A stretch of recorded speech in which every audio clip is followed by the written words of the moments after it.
Bueno, el tema que vamos a tratar es hemorragia digestiva alta. Si hay algún inconveniente, por favor, les agradecería que prendan su micrófono y me lo digan. Bueno, el tema es hemorragia digestiva alta, como mencioné. Los temas que vamos a tratar a continuación son básicamente definición, epidemiología, etiopatogenia, cuadro clínico, diagnóstico diferencial, evolución, pronóstico y manejo.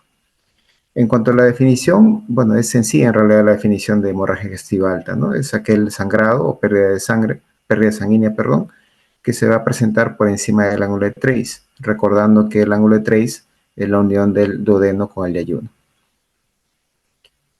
Entonces, cualquier sangrado que ocurra por encima de esto se va a conocer como hemorragia digestiva alta, ¿no? Puede ser en el esófago, en el estómago o en el duodeno. La hemorragia digestiva alta por su presentación puede ser manifiesta, lo que ya llamamos como una hemorragia digestiva alta aguda, ¿sí? En el cual el paciente puede presentar hematemesis o melena, por ejemplo, pero también puede haber una hemorragia digestiva alta oculta, ¿no? Que básicamente se va a presentar como una anemia crónica de tipo ferropénica. Lo que nosotros vamos a tratar en esta exposición es básicamente la HDA manifiesta. En cuanto a la epidemiología, bueno, esta entidad es bastante frecuente, ¿no? En las unidades de emergencia. La incidencia, como se menciona ahí, pues se va a incrementar con la edad y es mucho más frecuente en el sexo masculino que en el femenino. La gran mayoría de sangrados digestivos en general se debe a hemorragia digestiva alta, cerca del 75%, como menciona acá, ¿no? Hasta hace unos años la mortalidad y la morbilidad era alta, pero afortunadamente en estos últimos tiempos esto ha mejorado, ¿no? En Perú, un estudio quizás un poco ya antiguo, se ratifica lo que estamos mencionando, ¿no? Que del total de hemorragia digestiva, cerca del 82% son de origen alto y el 17% es de origen bajo. Y el género masculino es el más afectado, ¿no? Y también se observa que es mucho más frecuente a mayor edad del paciente o de las personas. Se había dicho que la hemorragia digestiva alta, ¿no? La mortalidad había disminuido. Y esto básicamente se debe a dos aspectos importantes. Uno es el manejo inicial que se da actualmente, eso ya está casi estandarizado, y al desarrollo de lo que viene a ser la endoscopía terapéutica, ¿no? Entonces, el sangrado digestivo, la mortalidad afortunadamente ha mejorado, ¿no? En cuanto a la etiología, bueno, la etiología es diversa y variada en realidad, ¿no? Podríamos hacer una división de la etiología según la localización, ¿no? Cuando se trata del esófago, principalmente se debe a varices esofágicas. También puede haber síndrome de Mayory-Weiss, que básicamente es un desgarro en la unión esófago-gástrica, debido pues a vómitos, arcadas y vómitos importantes, ¿no? En cuanto al órgano llamado estómago, pues la causa más frecuente es la úlcera péptica, y podríamos mencionar también el cáncer gástrico. En el duodeno, obviamente la úlcera péptica es la causa más frecuente. De todas estas, si tomamos en conjunto de la hemorragia digestiva alta como una entidad única, no dividiéndolo por su localización, podríamos decir que el gran porcentaje se debe a la enfermedad ulceropéptica y a las varices esofágicas, como ya vamos a ver más adelante, ¿no? Bueno, estos son ejemplos que mencionamos, ¿no? Indicando que hay diversas causas o etiologías de HDA. Mayory-Weiss mencionamos, que es un desgarro de la unión esofagogástrica cuando hay vómitos y arcadas importantes. Lesiones vasculares, por ejemplo, podemos ver acá en esta imagen. Y aquí, pues, las erosiones, ¿no? Que son lesiones agudas de mucosa gástrica. Esto es lo que mencionábamos, ¿no? También estudios acá en nuestra población, en nuestro país. Si ustedes ven aquí, tenemos presentación de úlcera gástrica, úlcera duodenal. Por aquí también tenemos úlcera gástrica duodenal, ¿no? Aquí también varias esofágicas y úlceras gástricas, ¿no? Si nosotros si sumamos todos los diagnósticos en donde figura úlcera péptica, ¿no? Vamos a ver que es más del 50%, ¿no? Este estudio, ¿no? Un poco más antiguo, revela lo mismo, ¿no? Úlcera duodenal y gástrica en gran porcentaje, ¿no? Y quizás en segundo lugar mencionar las varices esofágicas o esofagogástricas. En cuanto a la etiopatogenia, es decir, lo que origina o cómo podríamos dividir la hemorragia digestiva alta, porque sirve también como una forma de clasificación, Según su etiopatogenia, la hemorragia digestiva alta puede dividirse en dos grandes grupos. Uno es lo que se conoce como hemorragia digestiva varicial, o el nombre más apropiado sería por hipertensión portal, y la hemorragia digestiva alta no varicial, ¿no? Que vendría a ser en realidad todas las otras causas que hemos mencionado al inicio. En la HDA varicial, ¿no? O por hipertensión portal, ¿no? La causa más común o frecuente es la ruptura de las varices esofágicas.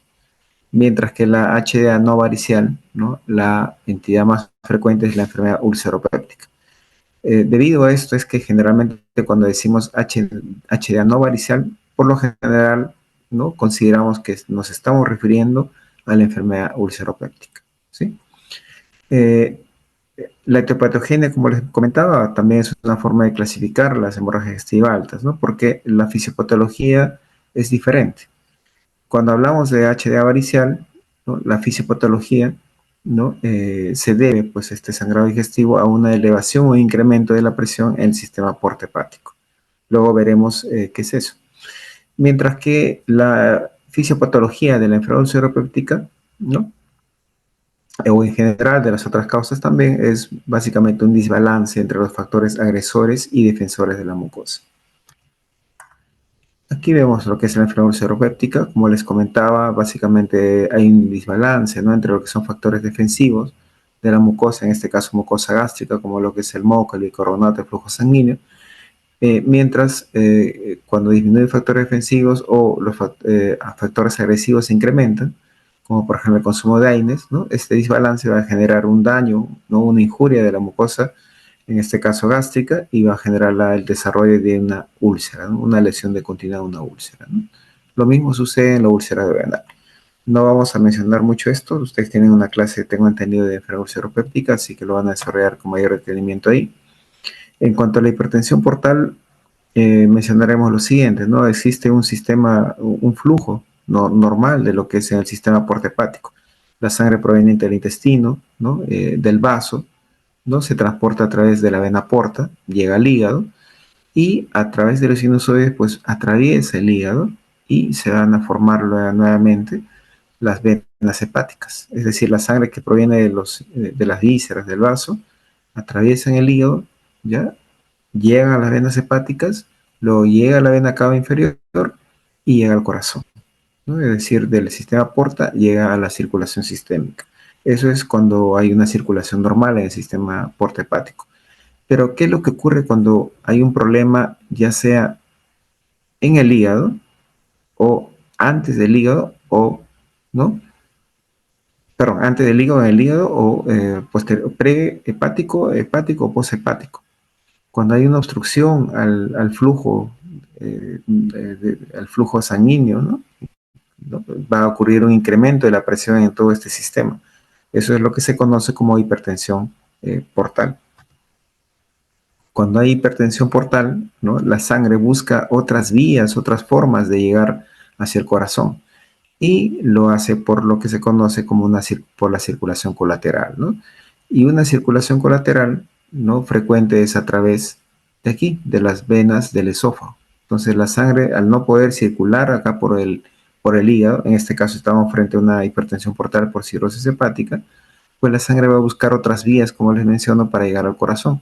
Y lo puede hacer a través de las venas de acá del esófago, ¿no? Como las venas del esófago no están preparadas para tolerar un volumen y una presión importante de sangre, pues estas se van a dilatar y finalmente se pueden romper y producir un sangrado digestivo, ¿no? Entonces, eso no es la explicación, ¿no? de la fisiopatología en la producción de la hemorragia digestiva por hipertensión portal, en este caso por ruptura de varices esofágicas, y la hemorragia digestiva no varicial, teniendo como ejemplo principal la enfermedad ulceropéptica, que básicamente es por un desbalance de factores defensivos y los factores agresivos, ¿no?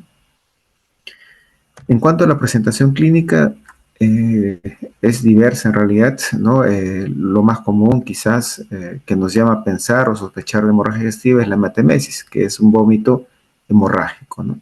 Es un vómito de sangre, ¿no? Que puede ser sangre rojo vivo o rojo vinoso. También tenemos otra presentación que es el vómito borráceo, que es el vómito en borra de café. Es un vómito negro. En la literatura extranjera, muchas veces el vómito borracio ya se incluye dentro de lo que es hematemesis.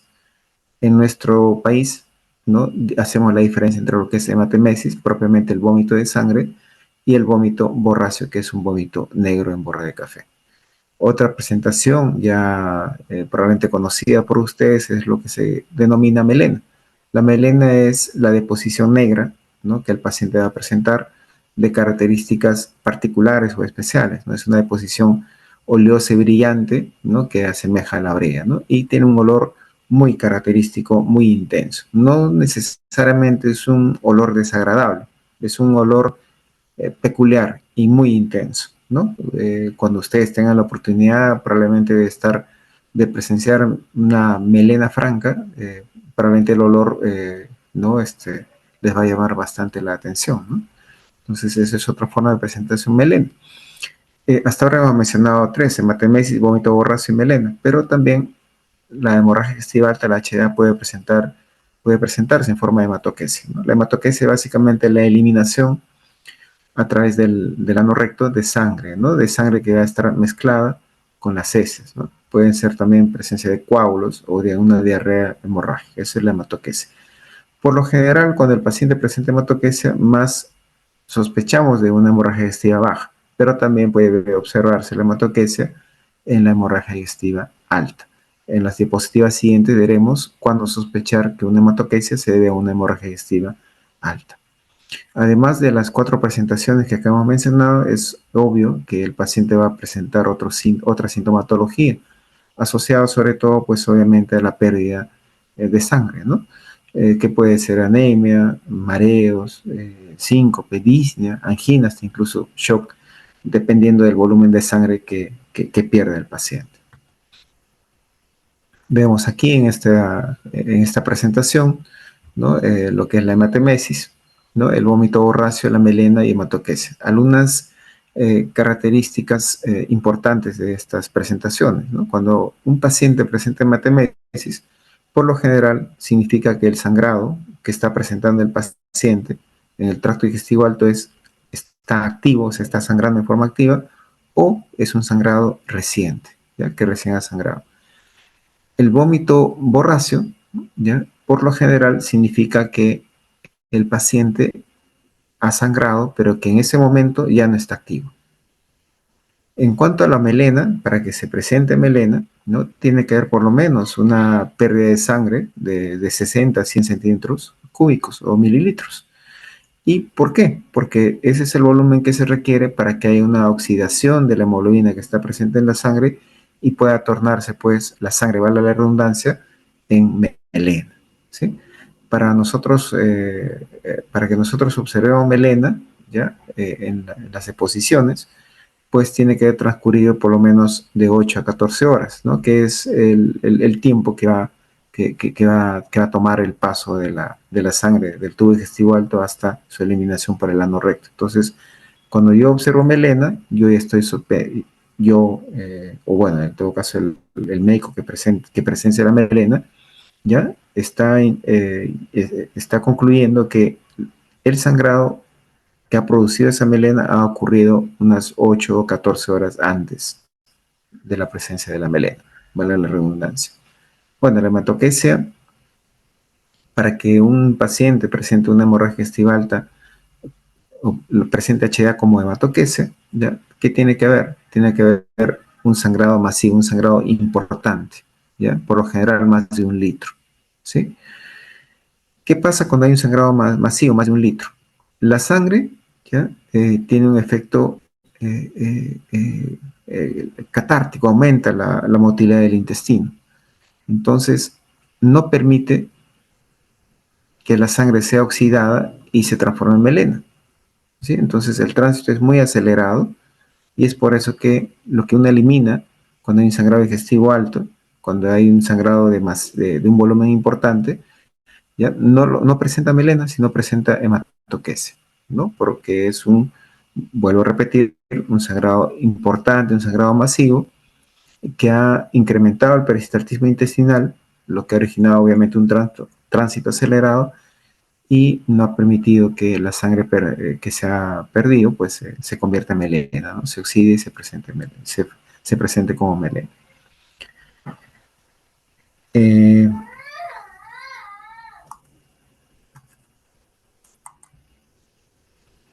bueno, a ver, veamos algunos diagnósticos diferenciales, ¿no? Es importante esto del diagnóstico diferencial. ¿Por qué? Porque no toda, no toda eliminación de sangre por la boca ya va a significar necesariamente hematemesis. También puede significar que la sangre proviene ¿de dónde? Del aparato respiratorio, de las vías respiratorias. Eso se conoce como hemoptisis. Para que haya hemoptisis, generalmente está acompañado ¿de qué? Está acompañado de tos. ¿Sí? El paciente va a presentar tos. Mientras que hay otra causa que puede provocar pérdida de sangre por la boca, que no procede del tubo digestivo alto. Y esto es un sangrado de la nariz, de las fosas nasales, de una epistaxis llamada epistaxis posterior. Perdón. Epístasis posterior. En ese caso, el sangrado que el paciente va a presentar por la boca no va precedido ni de tos, no hay ni náuseas ni arcadas, ¿no? El otro diagnóstico diferencial en relación al vómito borráceo es el vómito borráceo, con P. ¿Qué significa un vómito verde oscuro? Generalmente esto se va a observar cuando hay una obstrucción intestinal alta. También tenemos la pseudomelena, ¿no? La pseudomelena, como su nombre indica, no es una verdadera melena. O sea, no toda deposición negra que el paciente va a presentar es melena. Puede deberse a una pseudomelena. La pseudomelena puede deberse a ingesta de ciertos fármacos, como el bismuto, por ejemplo, ¿no? O fármacos que tienen, o multivitamínicos que tienen suplementos de hierro, o incluso ingesta de ciertos alimentos como la famosa sangrecita, por ejemplo, ¿no? Y el diagnóstico diferencial de la hematoquesia en HDA, pues es la hematoquesia por HDB. La diferencia es, como dijimos en el HDA, que se va a presentar una gran pérdida de sangre, mientras que en el HDB no. Por lo tanto, cuando hay hematoquesia por HDB, el paciente va a presentar un estado hemodinámico conservado, ¿no? Su frecuencia cardíaca, su presión arterial va a estar dentro de los valores normales, por lo cual va a lucir, digamos que bien, no luce en mal estado. En esta imagen nos ayuda pues a diferenciar de lo que es borráceo y porráceo. Muchas veces lleva a confusión, ¿sí? En la hospitalización sobre todo, ¿no? Cuando el paciente elimina verde oscuro, que es como esto, o sea, porráceo, ya consideran que se trata de un vómito borráceo y consultan a gastroenterología con el diagnóstico de hemorragia digestiva alta, pero no es así. Entonces, no se olviden de la imagen, ¿ya? Si es negro, es un vómito borráceo, puede significar sangrado digestivo alto. Si ven que es verde oscuro, ¿ya? Eso es un vómito borráceo con P, y por lo general se debe a una obstrucción intestinal alta.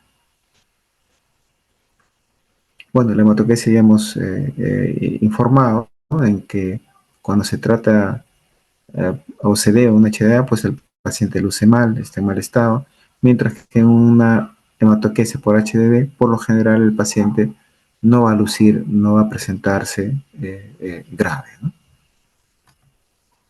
En cuanto al diagnóstico, el diagnóstico de la hemorragia digestiva alta ya puede realizarse básicamente de dos formas. Una, puede realizarse mediante un diagnóstico clínico, ¿ya? Es decir, el diagnóstico clínico se basa pues en la anamnesis, se basa en el examen físico. El diagnóstico clínico puede ser presuntivo o definitivo. Presuntivo porque, por ejemplo, tal vez el paciente viene a la emergencia, ¿no? Refiriendo que ha hecho deposiciones negras, ¿no? Pero puede ser también definitivo cuando en tu presencia el paciente cursa con hematemesis, por ejemplo. Tú ya sabes de que el paciente está cursando con una hemorragia digestiva alta. La observación es que cuando tú haces un diagnóstico clínico, ya sea presuntivo o definitivo, solamente estás diagnosticando que se trata de una hemorragia digestiva alta, pero no tienes el diagnóstico etiológico, es decir, no sabes la causa del sangrado digestivo alto, ¿sí? Eso es un diagnóstico clínico. Mientras que el diagnóstico endoscópico sí es definitivo, ¿sí? Siempre un diagnóstico endoscópico va a ser definitivo cuando encuentres obviamente la causa. Y el diagnóstico endoscópico no solo te va a indicar que hay un sangrado digestivo alto, sino también te va a indicar la etiología o la causa del sangrado, ¿no? Obviamente el diagnóstico endoscópico pues va a emplear un equipo que es el endoscopio, ¿no? En cuanto al manejo, el manejo, tres puntos importantes, lo que es evaluación inicial, medidas iniciales y lo que viene a ser propiamente la terapéutica, ¿ya? En terapéutica se incluye lo que son el uso de fármacos y el uso de la endoscopia digestiva. En la evaluación inicial, ¿ya? Tenemos lo que es la anamnesis. La evaluación inicial en lo que concierne a la anamnesis tiene que ser rápida. ¿Ya? No te puedes tomar mucho tiempo en la anamnesis, en la evaluación inicial. Y es rápida y lo que deseas de determinar es, uno, la forma de presentación del sangrado digestivo alto, ¿no? Puede ser hematemesis, hematoquesia, vómito borracio o melena, como hemos mencionado. Y es importante la forma de presentación porque, como ya se ha indicado también, cada una de ellas tiene una interpretación diferente. Si se trata de hematoquesia, ya estoy asumiendo que es una gran pérdida de sangre. ¿Ya? Si es vómito borracio, ¿no? Asumo que en ese momento el sangrado tal vez no está activo. Lo de melena ya dijimos que no es un sangrado reciente, sino que el sangrado se ha presentado unas 8 o 14 horas antes de la presentación de la melena, ¿no? Entonces es muy importante determinar la forma de presentación. Y también es importante tratar de indagar sobre diagnósticos diferenciales, ¿no? Dependiendo de cómo se ha presentado, ¿no? Porque, por ejemplo, podría ser de que el paciente no ha tenido en realidad hematemesis, sino lo que ha tenido es, por ejemplo, una hemoptisis, ¿no? Y además la anamnesis nos va a ayudar o nos tiene que ayudar a determinar la causa probable del sangrado digestivo alto, ¿no? Entonces hay que indagar sobre antecedentes de dispepsia, ¿no? Dispepsia entendámoslo como aquel paciente que cursa con epigastralgia urente, ¿no? O la ingesta de ciertos fármacos que son lesivos para la mucosa gástrica y duodenal, como los antiinflamatorios, ¿no? O quizás antecedente de enfermedad ulceropéptica previa, ¿no? También podríamos interrogar sobre lo que es antecedentes de cirrosis hepática, de consumo de alcohol, por ejemplo, ¿no? O síntomas que nos hagan sospechar de causa neoplásica, como por ejemplo la llenura precoz, pérdida de peso importante, ¿no? ¿Sí? También sobre el uso de ciertos fármacos como los anticoagulantes, ¿no? Que pueden llevar a una sobreanticoagulación y ser esta la causa del sangrado digestivo, ¿no? En la evaluación inicial no solamente se incluye la anamnesis, sino también el examen físico. El examen físico también, de forma similar a la anamnesis, tiene que ser rápida y también tiene que ser dirigida. ¿Dirigida a qué? Uno, determina la gravedad. Y la gravedad, ¿no? El acercamiento a determinar la gravedad es en realidad sencillo, simplemente tomando la frecuencia cardíaca y tomando la presión arterial. Dos, el examen físico me puede ayudar pues a confirmar la hemorragia estival, si es que tengo dudas, ¿no? Para ello puedo hacer un tacto rectal, ¿no? Tratando de buscar quizás melena o tal vez hematoquesia. Y en algunos casos, dependiendo dónde te encuentres, podrías incluso solicitar una zona nasogástrica y proceder a hacer un lavado gástrico. Digo, depende de dónde te encuentras. ¿Por qué? Porque lamentablemente en muchas de nuestras instituciones no hay un endoscopio o no hay un centro endoscópico o no hay la posibilidad de hacer una endoscopía no en la institución de salud. Entonces, si no tienes una endoscopía, un endoscopio en tu institución, probablemente vas a tener que referir a ese paciente. Y para que lo refieras tienes que tener quizás un diagnóstico mucho más certero de que realmente estás frente a una HDA. Y ahí te puede ayudar la colocación de una zona nasogástrica y realizar un lavado gástrico, ¿no? Entonces va a depender un poco de las circunstancias donde vas a tratar al paciente con hemorragia digestiva alta, ¿no? El examen físico también nos puede ayudar pues a un diagnóstico etiológico, ¿no? Tratar de buscar en el examen físico signos o estigmas de patopatía crónica, o quizás signos de masa palpable que nos hagan sospechar de una neoplasia maligna, por ejemplo, ¿sí? Bueno, Luego que has hecho una evaluación inicial, ¿ya? Es decir, has hecho tu anamnesis inicial, tu examen físico inicial, ¿no? Vas a tener tú ya un diagnóstico presuntivo, ¿ya? Si estás frente a una verdadera hemorragia digestiva alta o quizás es hemoptisis, por ejemplo, vas a tener una idea de frente a qué tipo de HDA desde el punto de vista etiopatogénico está, si es varicial o no varicial. Incluso puedes sospechar la etiología, ¿no? Si es varicial, estás sospechando de ruptura de varices esofágicas. Si es no varicial, tienes muchas más, tienes varias opciones, pero principalmente una enfermedad ulceropéptica, ¿sí? Y también con la evaluación inicial ya puedes determinar la gravedad del cuadro, ¿no? Y como les decía, esto básicamente es simplemente ver la presión arterial sistólica y la frecuencia cardíaca. Cuando estás frente a una hemorragia digestiva leve, ya la presión arterial sistólica y la frecuencia cardíaca está dentro de la normalidad. Mientras que cuando estás frente a un cuadro de hemorragia digestiva grave, puede haber alteración, ya sea en la presión arterial sistólica o la frecuencia cardíaca. Entonces, la evaluación inicial te va a permitir, ¿no? Tomar decisiones según la gravedad. Si el cuadro considera que es leve, ¿no? Si consideras necesario, puedes ampliar la anamnesis, puedes ampliar el examen físico, si así lo crees pertinente, ¿no? Antes de pasar a las medidas iniciales. Pero si tú consideras que estás frente a un cuadro grave, obviamente no puedes perder tiempo ampliando la anamnesis o el examen físico y tendrás que pasar inmediatamente a medidas iniciales que lo vamos a ver más adelante.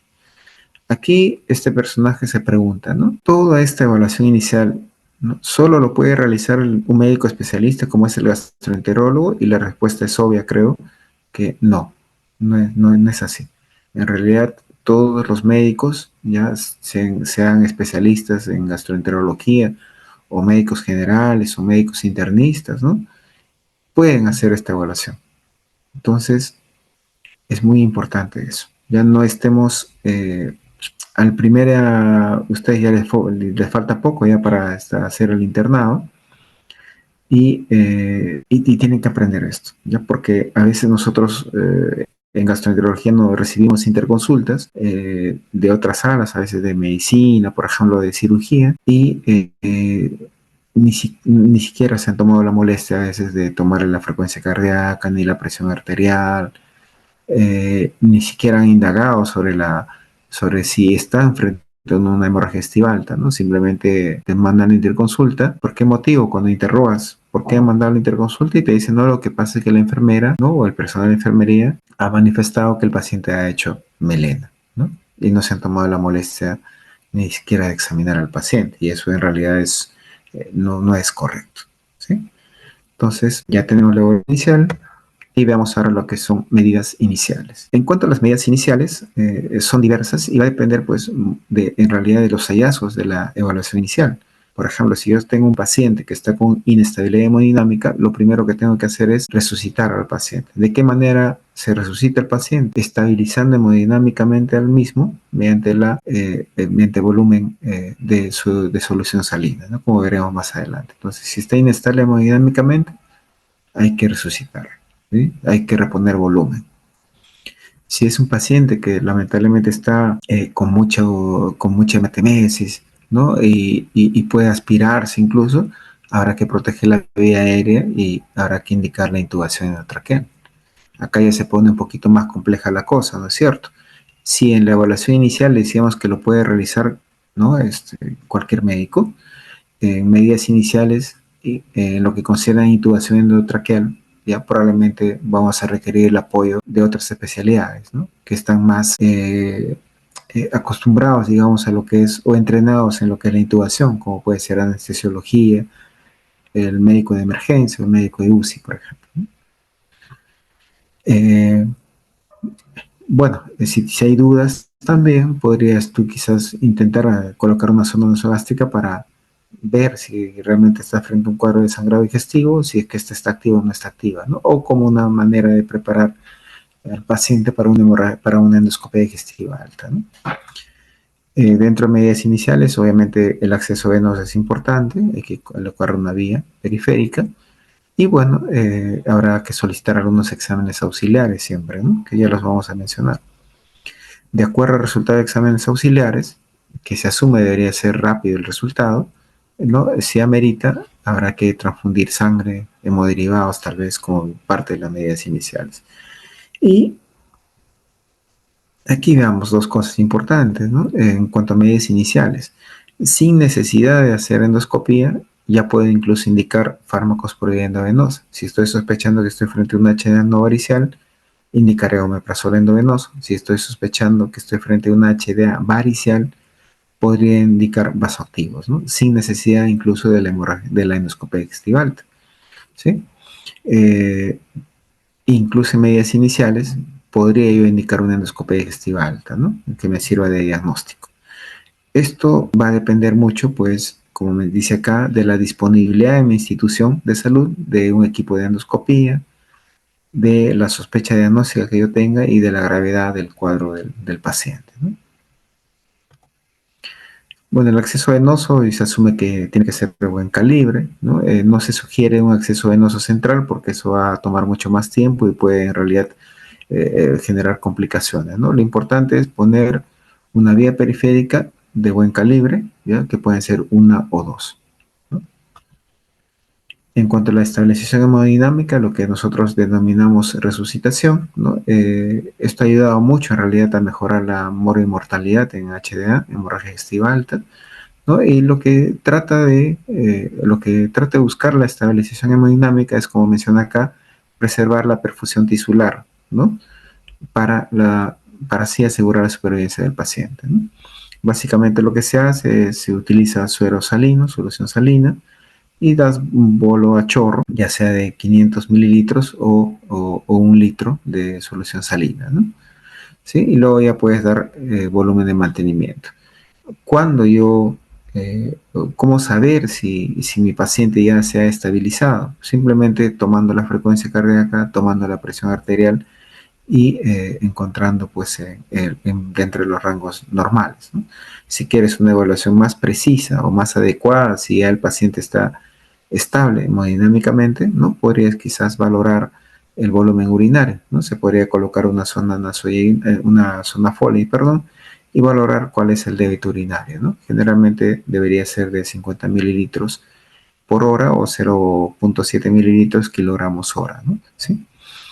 Eh, Cuando es un paciente que es cardiópata y hay temor de congestionar, de generar una congestión pulmonar, ¿no? Por el volumen importante de solución salina que vas a pasar por vía endovenosa, podría ser conveniente en estos casos, ¿no?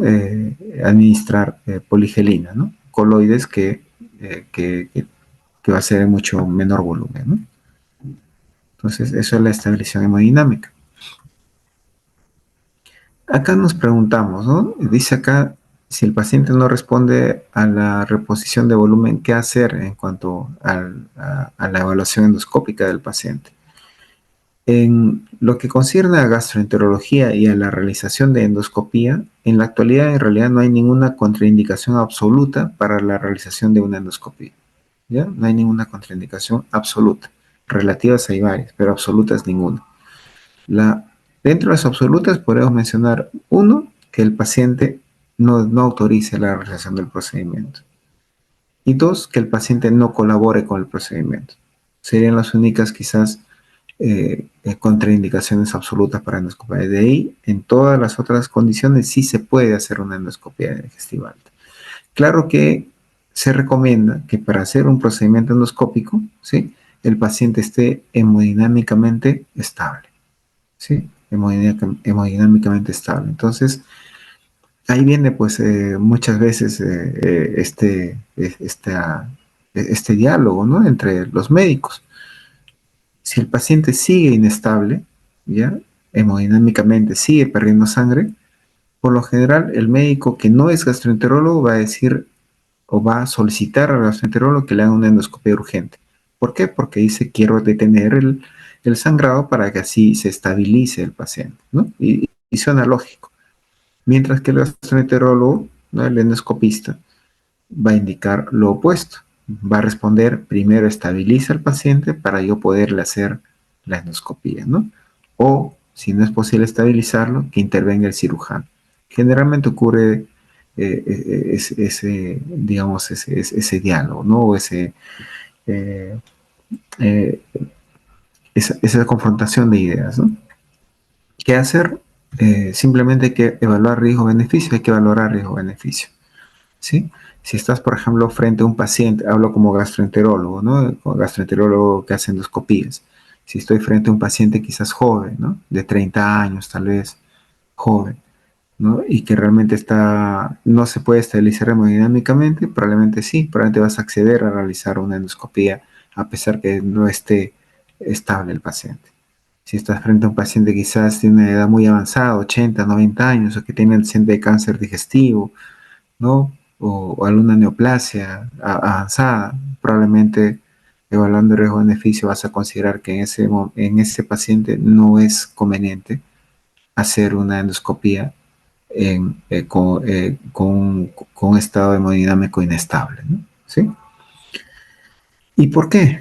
¿Por qué hay que evaluar riesgo-beneficio? Porque si bien es cierto la endoscopía o todo procedimiento endoscópico se realiza en todas las edades y los riesgos o complicaciones en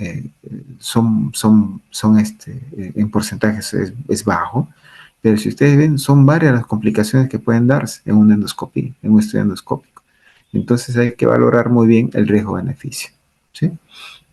Esto es lo que actualmente a veces empleamos, lo que es la clasificación del ASA, ¿no? De la Asociación Americana de Anestesiología, ¿no? Que pues clasifica según su estado físico al paciente, ¿no? En categorías, ¿no? Uno, 2, 3, 4, 5, 6 como ven acá. En el 5 o 6 generalmente son pacientes en estado muy grave, moribundos, ¿no?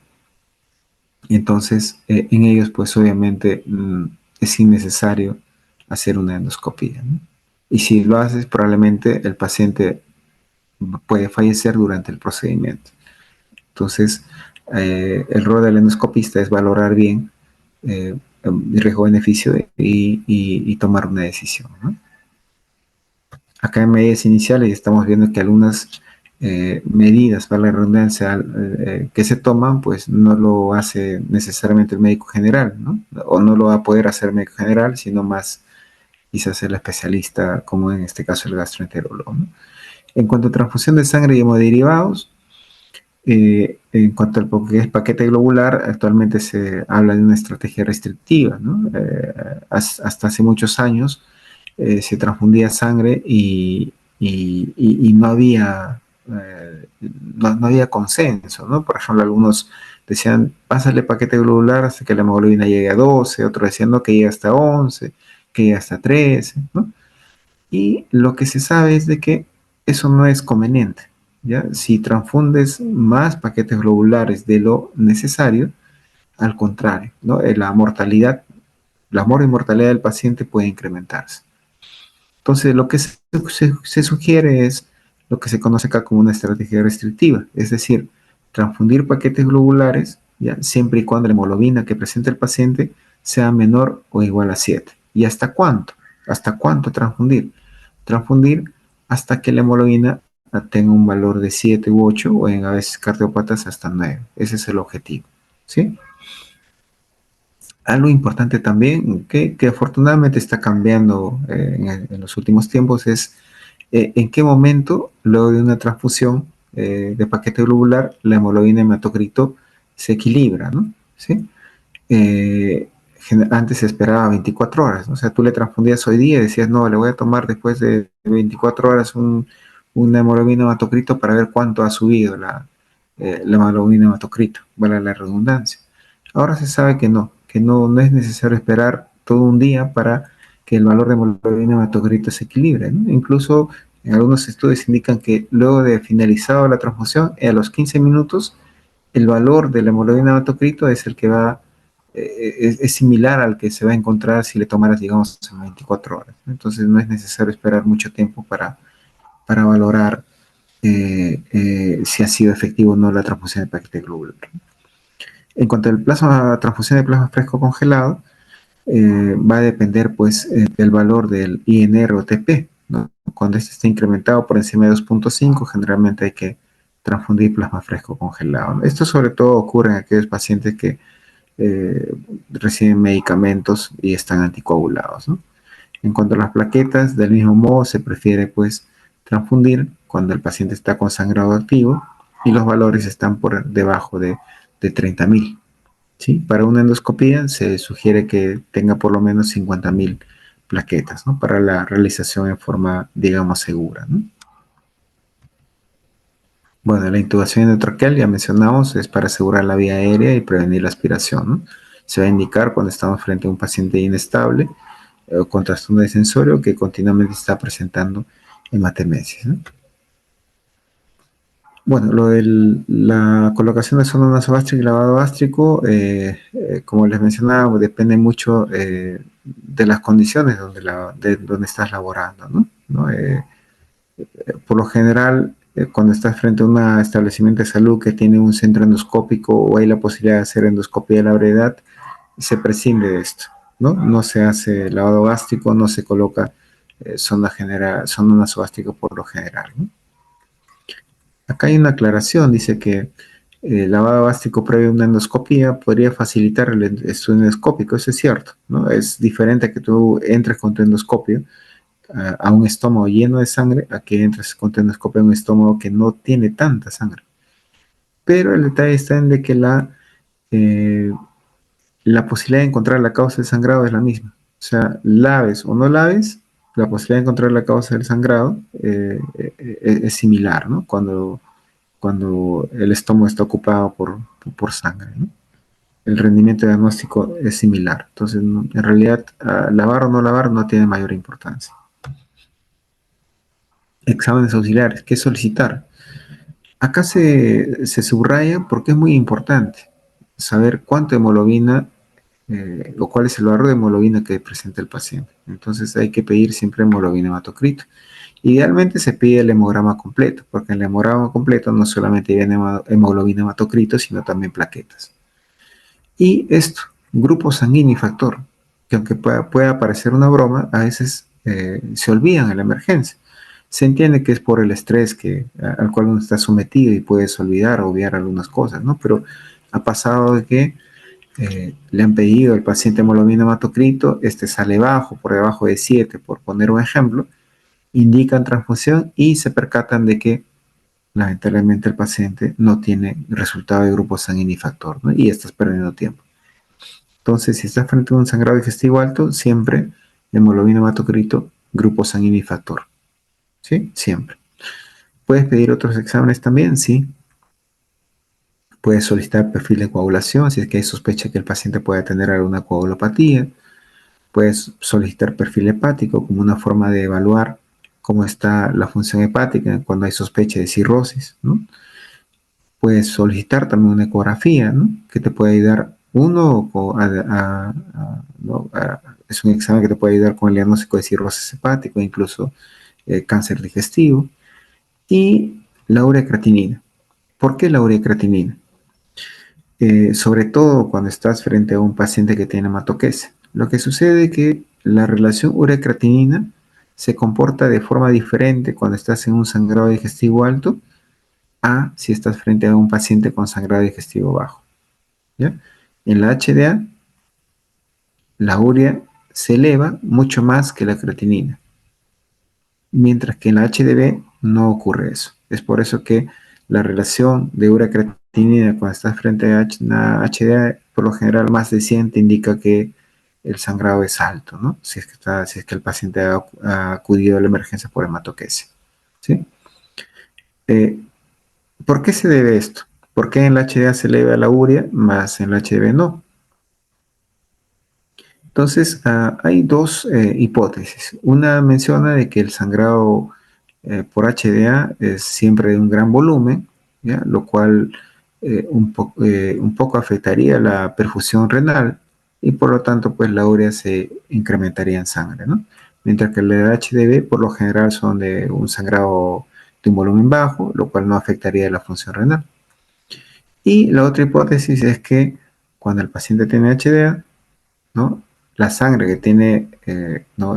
Sustancias nitrogenadas, pues va a llegar al intestino delgado y ahí se va a absorber, ¿no? Y es por eso que la urea se incrementaría en un paciente con un HDA, más no en un paciente con HDB, ¿sí? Y veamos acá la endoscopia digestiva alta, ¿no? Dijimos que se puede pedir, se puede solicitar incluso dentro de lo que son medidas iniciales, ¿no? En este caso es una endoscopia diagnóstica, ¿no? Yo quiero saber si realmente el paciente está sangrando, ¿no? Del tubo digestivo alto, ¿sí? Y importante lo que se reitera acá, ¿no? Su indicación inicial va a depender de la disponibilidad del equipo de endoscopía en el establecimiento donde laboras, ¿no? ¿Sí? Y va a depender también de la gravedad de la hemorragia, obviamente. ¿Sí? Eh, ya vimos ya lo que son evaluación inicial, ya hemos visto las medidas iniciales, ¿no? Y una vez culminadas las medidas iniciales, pues tenemos que estratificar el riesgo, ¿no? ¿El riesgo de qué? De resangrado, el riesgo de mortalidad incluso, ¿sí? Y esta estratificación puede realizarse sin que le hayas hecho la endoscopía, o sea, preendoscópica, o luego de haberle hecho la endoscopía, ¿sí? Como les vuelvo a repetir, va a depender mucho de dónde tú te encuentras laborando. Si no tienes endoscopio, obviamente vas a estratificar sin endoscopía.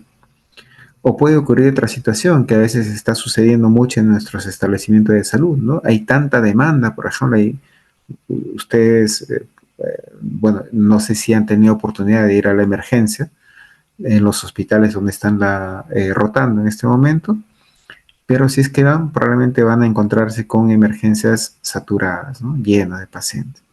Entonces, muchas veces los establecimientos de salud sí cuentan con endoscopio, pero debido a la gran demanda de pacientes, pues tú tienes que valorar si vas a o no a realizar una endoscopía, porque el hecho de que se realice la endoscopía va a consumir recursos, consume tiempo y ocupa un espacio también, ¿no?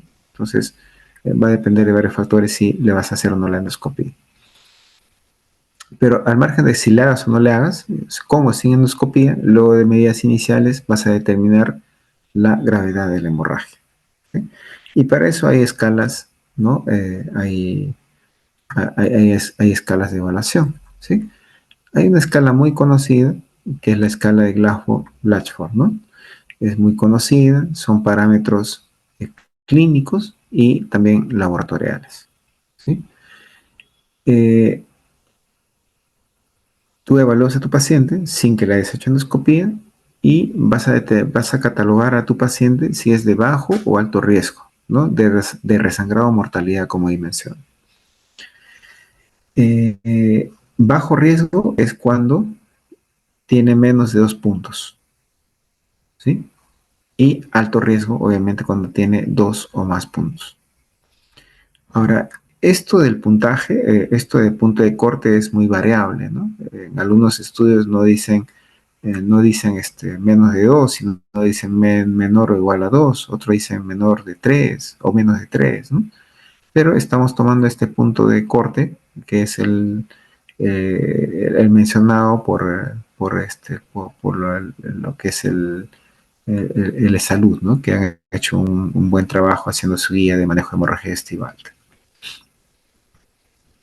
Hay otros predictores de riesgo preendoscópicos, sí los hay. Por ejemplo, mencionamos acá el score AIMS 65 o el score de ROCAL preendoscópico también, ¿no? Del mismo modo, acá también los puntos de corte son variables, ¿no? Según los estudios. En el score AIMS 65 dicen que un puntaje de 3 a más te dice que es grave. En Rocal te dice que a partir de 1 hacia adelante puede ser grave, ¿no? Pero como le digo, los puntos de corte son variables dependiendo de los estudios, ¿no?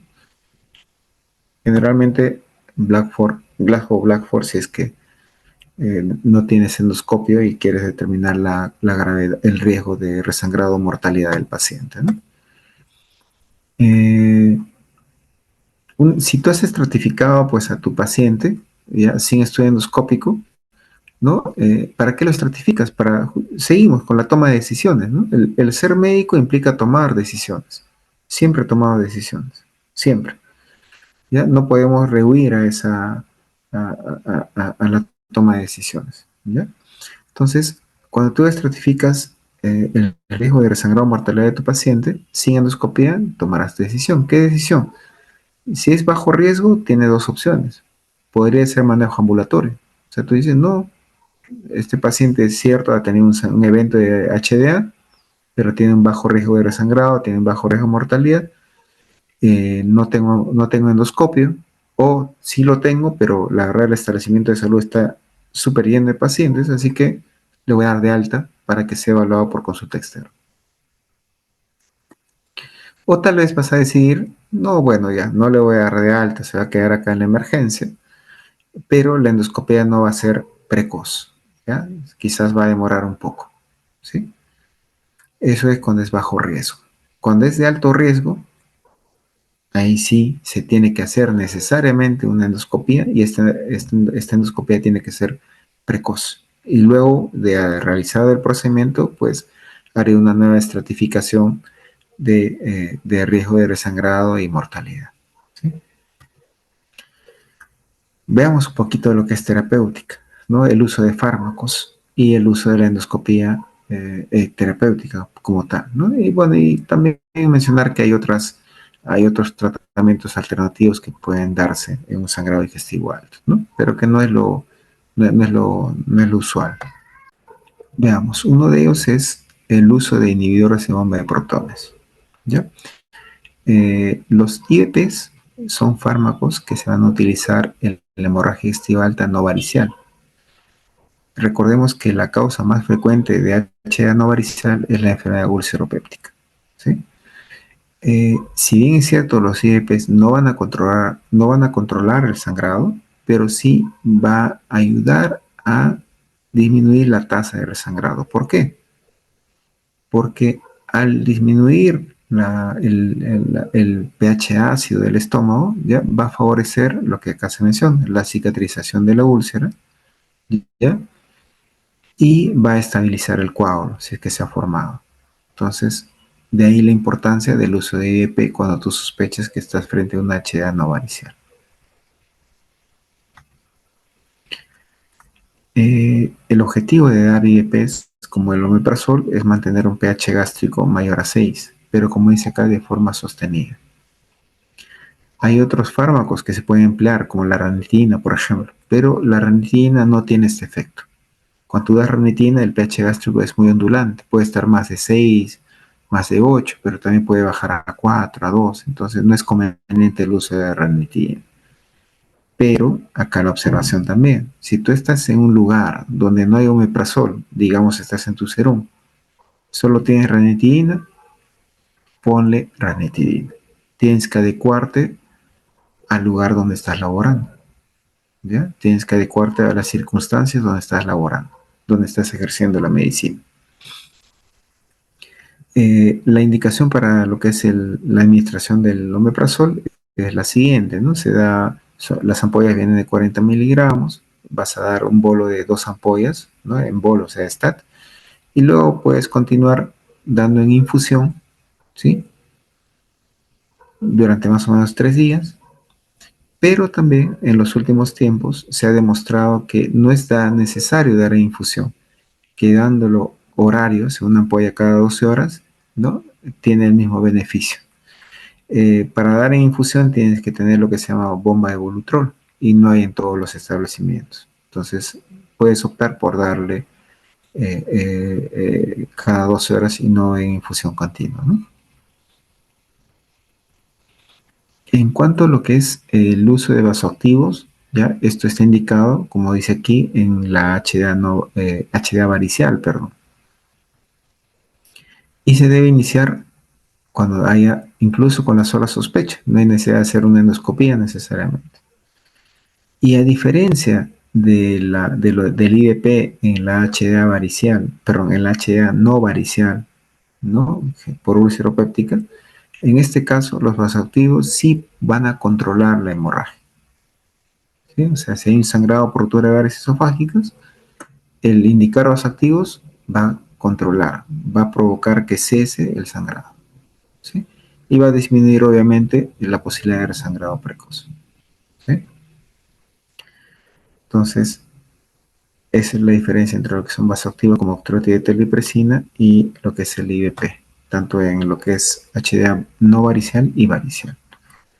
La forma de darlo, ¿no? Puedes dar octreotide de 50 microgramos en bolo y luego podrías dar en infusión continua 50 microgramos por hora, ¿no? Por 5 días más o menos.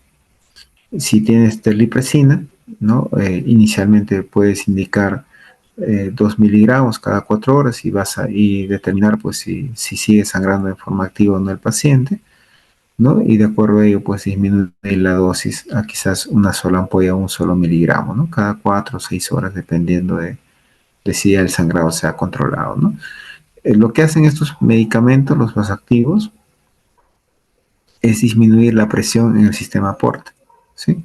No actúan directamente en el sistema porta, pero sí, por ejemplo, pueden producir lo que es vasoconstricción de los vasos espláncnicos, lo cual va a disminuir el flujo de sangre hacia el sistema porta, lo cual a su vez va a disminuir la presión en el sistema porta. Recuerden ustedes que las varices en el esófago ya se forman por un incremento en la presión del sistema porta. Las varices en el esófago se rompen y producen sangrado varicial por incremento de la presión en el sistema porta. Entonces, lo que hacen estos medicamentos es disminuir la presión en el sistema porta. ¿Sí?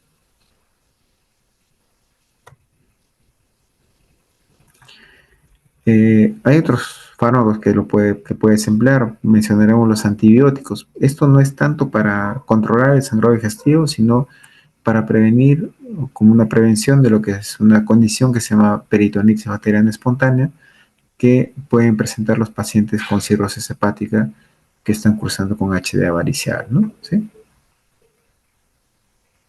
Es muy importante esto porque se ha demostrado en los pacientes que tienen cirrosis hepática que si tienen un cuadro infeccioso, pues puede producir un resangrado varicial, ¿no? De ahí la importancia de no solamente dar antibióticos para prevenir el PV, sino también como una forma de disminuir un poco el riesgo del resangrado varicial, ¿no? Bueno, no nos vamos a detener en esto, es un esquema que indican cómo reponer el volumen el volumen, ¿no? Lo que es la resucitación, ¿no? Eh, Veamos un poco más sobre lo que es la endoscopia diagnóstica y terapéutica. La endoscopia diagnóstica va a identificar el lugar de sangrado, o sea, te va a decir dónde es, esófago, estómago, duodeno, va a identificar la lesión causante de la hemorragia, ¿no? Una úlcera péptica, síndrome de Mayer-Weiss, ruptura de varices esofágicas, por ejemplo, y te ayuda pues a estratificar el riesgo de sangrado y mortalidad, ¿no? Que vamos a mencionarlo más adelante, ¿no? La EDA terapéutica, ¿no? Está indicado para aquellos pacientes que tienen signos de endoscópicos de sangrado activo o tienen signos de riesgo de resangrado alto, ¿no? Obviamente la endoscopia terapéutica va a influir sobre la mortalidad, ¿no? Va a lograr que disminuya la mortalidad y también va a disminuir la posibilidad de recurrencia o recidiva del sangrado, ¿no? Esto ha hecho pues que la mortalidad en HDA disminuya o mejore en los últimos tiempos, ¿no?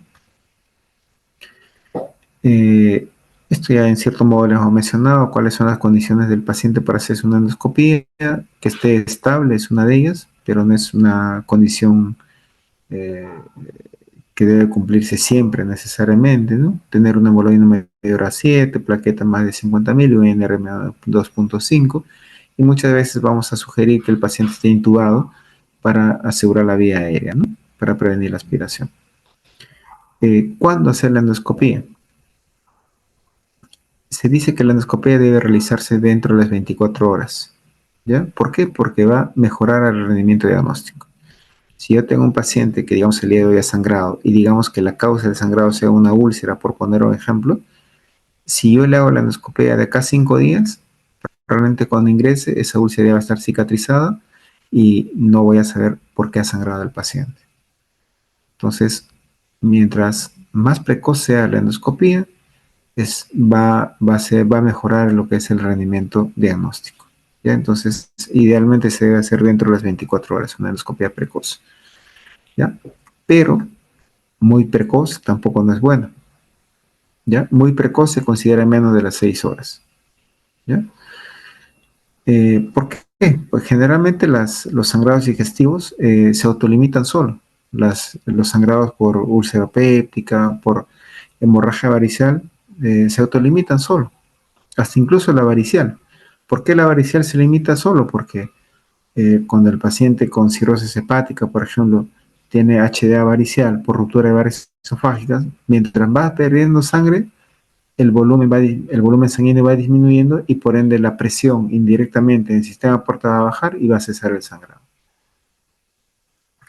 Entonces no se recomienda hacer una endoscopia muy precoz, o sea, antes de las 6 horas, ¿ya? Porque puede generar más daño que beneficio, ¿sí? Además que muchas veces no va a ser de mucha utilidad porque como ver contenido sanguinolento, pues no te va a permitir una visión adecuada del estómago o del esófago o del duodeno, ¿no? Entonces, eh, sí puede ser útil en aquellos pacientes que están, digamos, muy graves, ¿ya? O sea, cuyo estado hemodinámico está un poco inestable, ¿sí? O está teniendo una hematemesis activa y no cesa. Entonces, en esos pacientes, evaluando el riesgo-beneficio, sí podría ser útil, ¿ya? Pero si no es un paciente grave, no es conveniente realizar una endoscopia antes de las 6 horas, ¿sí? Ahí responde, ¿no? Endoscopia mientras más pronto mejor. No, no necesariamente, ¿ya? Sí debe ser precoz dentro de las 24 horas, pero no muy precoz antes de las 6 horas, excepto en los pacientes que sean muy, muy graves, ¿ya? Y bueno, acá estamos viendo lo que es cómo es lo que ha mejorado lo que es los cuadros de HDA, ¿no? Lo que es la resucitación, el tratamiento médico adecuado con IVP, con vasoactivos y antibióticos, ¿no? Y bueno, corregir la anemia y el manejo de infecciones y la anticoagulación o sobreanticoagulación cuando estén presentes, ¿no? La endoscopia terapéutica en HDA por hipertensión portal significa hacer lo que se llama colocación de ligas o bandas elásticas, lo que se conoce como endoligadura, o también puede aplicarse sustancias esclerosantes en las varices esofágicas, que se conoce como escleroterapia, ¿no? O EVE. Las varices gástricas tienen otro manejo, se llama obturación de varices gástricas, ¿sí? Esta es la ligadura, ¿no? Ligadura, escleroterapia, vas a inyectar un líquido que va a esclerosar el cordón varicoso, ¿no? La obturación de varices gástricas es diferente, se utiliza un pegamento que se llama cianoacrilato, ¿no? Se llama obturación ya porque generalmente no se llama erradicación porque cuando tú inyectas el cianoacrilato esto se endurece, no es que va a desaparecer, sino se endurece.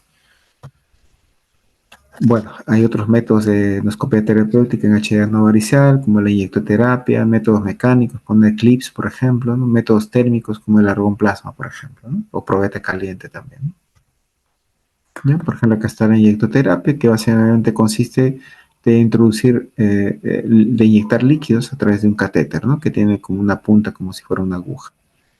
Este es un método térmico, ¿no? Es el argón plasma, ¿no? Es lo que se conoce con el argot, ¿no? Médico como quemar, ¿no? Entre comillas, ¿no? Estás quemando una lesión. Y bueno, y acá está poniendo un clip, ¿no? Un método mecánico, ¿no? Han puesto un clip endoscópico. Bueno, dijimos que la endoscopía terapéutica nos permite también, perdón, la endoscopía diagnóstica nos permite estratificar a los pacientes. Y hay varias formas de estratificar un paciente o el riesgo de resangrado o mortalidad. Cuando estoy frente a una úlcera péptica, puedo emplear lo que es la clasificación de Forres. ¿Ya? Forres, ahí tenemos 1A, 1B, 2A, 2B, 2C y 3, ¿no? Y cada uno tiene un riesgo de sangrado mayor. Esta clasificación te permite determinar en quiénes sí debes realizar un tratamiento endoscópico terapéutico, ¿ya? Entonces, en quiénes se realiza un tratamiento endoscópico terapéutico, en FORES 1A, 1B, que es cuando hay un sangrado activo, ¿sí? Y en el 2A también, que es cuando ves un vaso visible, porque si ustedes ven, tiene un riesgo de resangrado importante. El 2B es un coágulo adherido y el ahí es discutible, ¿no? Si hacer o no tratamiento endoscópico. Generalmente lo que se hace es remover el coágulo y luego de remover el coágulo ver si se transforma en un 2A, en el cual, en cuyo caso darías tratamiento endoscópico o harías tratamiento endoscópico, o se transforma en un 2C, en el cual en realidad no harías ningún tratamiento endoscópico, ¿no? Bueno, y en este caso ya hemos completado ya el estudio en este paciente con endoscopía, ¿sí?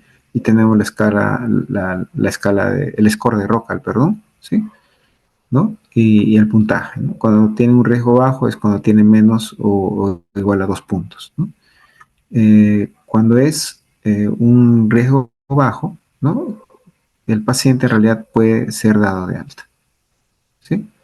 Cuando no tiene un riesgo bajo, el paciente debería ser hospitalizado, ¿sí? Entonces te ayuda a eso el estudio de la endoscopía, ¿no? ¿Sí?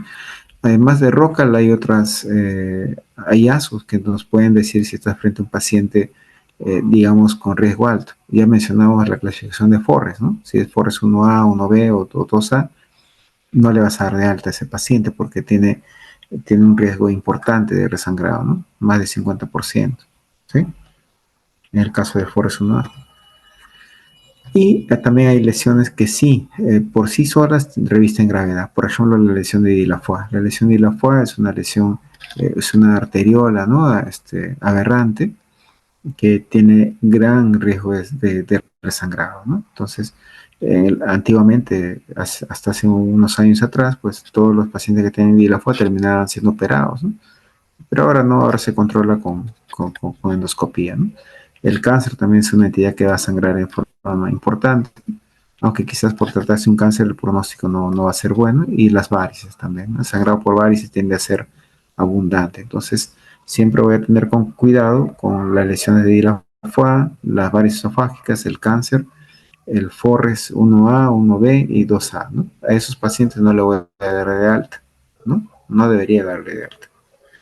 Y bueno, como resumen de la última diapositiva, no se olviden, no es tan complicado, no es. La importante evaluación inicial lo pueden hacer lo, todo médico general que está en capacidad de hacer una evaluación inicial. Luego vienen las medidas iniciales. Ahí sí, no todos vamos a estar capacitados. Probablemente vamos a requerir especialistas como un gastroenterólogo, no un anestesiólogo, emergenciólogo, si que amerita intubar a un paciente. Y bueno, la terapéutica, ¿no? La terapéutica que puede ser con fármacos o con lo que es la endoscopía, ¿no? La endoscopía terapéutica. Bueno, nuevamente les agradezco la atención y bueno, si tienen alguna duda, Pero una consulta. dime. El test de Forres es para dar un tratamiento endoscópico, ¿no? En este, pero sin embargo, por ejemplo, si es hasta, bueno, opcional en 12, pero si es ya 12 o 3, ¿solo es observación o se le puede dar omeprazol? A ver, me preguntas sobre la clasificación de Forre, ¿cierto? Sí, Ya, dices tú que según la clasificación de Forres, no te entendí bien la pregunta, si es un Forres 1, si es un 1A, 1B y 2A requiere manejo endoscópico, ¿cierto? sí, doctor. Y bueno, opcional es 2B, ¿no? Depende del coágulo Bueno, adherido. así es. Ya, eso es cierto, ¿no? Lo que tú mencionas. Ya, ahora, ¿qué hacer con el Forres 2C, por ejemplo, o el Forres 3? ¿No? El riesgo de resangrado es bajo en realidad. Y si estás frente a ese paciente, puedes darle de alta en realidad. No requiere que continúe hospitalizado, sobre todo el Forres 3. El Forres 3 indica que hubo un sangrado ya pasado, no es un sangrado reciente ni es un sangrado activo. Está bien, doctor. Ya, bueno, no sé si eso responde a tu pregunta o puedes hacer una Sí, nueva doctor. si Muchas deseas. gracias. Ya, ¿alguna pregunta más? Doctor, una consulta. Sí, ¿El score de Rocal es luego de una endoscopía o se puede? y certificar sin endoscopía. El ROCAL, dices. Sí, No, hay un ROCAL endoscópico y hay un ROCAL clínico. En realidad son los mismos parámetros, ¿no? Solamente que en el clínico pues ya no vas a considerar los hallazgos de endoscopía, ¿no? También se puede utilizar el ROCAL solo clínico, ¿no? Como se mencionó en una de las diapositivas, ¿no? Ujú. gracias. Ahora, ustedes tienen una gran ventaja en realidad, ¿no? Para nosotros, bueno, antes era necesario memorizar todo esto de ROCAL y todo, pero ahora, como ustedes ven, pues hay calculadoras, ¿no? En los dispositivos, ¿no? En el celular, en el tablet, ¿no? En el internet, en realidad. Entonces, para ustedes que se hace mucho más fácil utilizar eso y les arroja pues un resultado de riesgo, ¿no? No hay necesidad de memorizar tanto como era antes, pero sí no debe perderse, ¿no? Lo que es la capacidad de análisis, ¿no? Eso es importante. Uh-huh. ¿Alguna pregunta? ¿Alguna consulta más? ¿Ninguna pregunta? ¿No? Bueno, eh, bueno, espero que hayan quedado algunas cosas claras, ¿no? Que haya sido útil esta presentación, ¿no? Y bueno, solamente reiterarles, ¿no? Que la evaluación inicial es muy importante para nosotros, que la evaluación inicial lo podemos hacer todos los médicos, no requiere ser especialista, ¿ya? Y es simple en realidad, ¿no? Anamnesis, examen físico, ¿no? Tomar la presión, la frecuencia cardíaca, ¿no? Para hacer una valoración de la gravedad del sangrado, ¿no? No es tan complicado. Y siempre examinar al paciente, ¿no? No nos quedemos con el ejemplo que les dije, ¿no? Que te mandan a interconsulta y preguntas por qué y la respuesta es lo que pasa es que la enfermera dice que ha tenido melena. No, lo que pasa es que la enfermera ha dicho o ha visto que ha tenido hematemesis. No, los médicos son ustedes, son los futuros médicos y son ustedes los que tienen que evaluar al paciente. No digo que ignores lo que el personal de enfermería te está comunicando, no, no, generalmente la enfermera lo que es el profesional que está mucho más cerca, en contacto con el paciente, sino que no te quedes solamente con la información que te da el personal de enfermería, sino que acércate al paciente y haz la evaluación inicial, ¿no? Haz tu anamnesis, haz tu examen físico inicial.